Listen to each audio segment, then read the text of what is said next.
ব্রাহ্মণবাড়িয়ায় ১০ টাকা চাওয়া নিয়ে ৩ ঘণ্টা সংঘর্ষ, আহত অর্ধশতাধিক। ব্রাহ্মণবাড়িয়ায় সড়ক মেরামতের জন্য ১০ টাকা চাওয়াকে কেন্দ্র করে দুই পক্ষের মধ্যে সংঘর্ষ ও অর্ধশতাধিক মানুষের আহত হওয়ার ঘটনা ঘটেছে।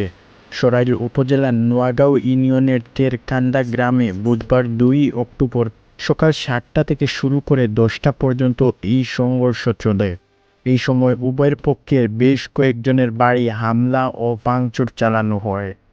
স্থানীয় সূত্রে জানা যায়, নোয়াগাঁও ইউনিয়নের তেরকান্দা গ্রামের স্থানীয় মেম্বার গোষ্ঠীর নয়ন মিয়া ও তার সহযোগী নিজ উদ্যোগে রাস্তাটি সংস্কার করার পর প্রতিটি অটোরিকশা থেকে ১০ টাকা করে তুলতে থাকে।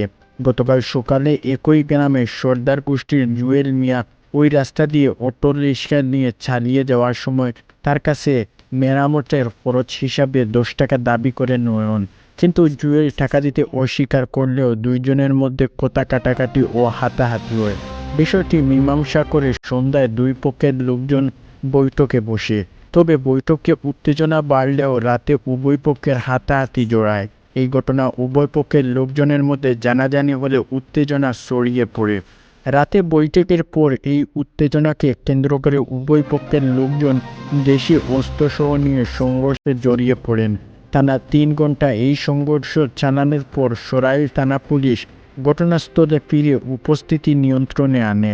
এতে আহতদের উপজেলা স্বাস্থ্য কমপ্লেক্সে ভর্তি করা হয়।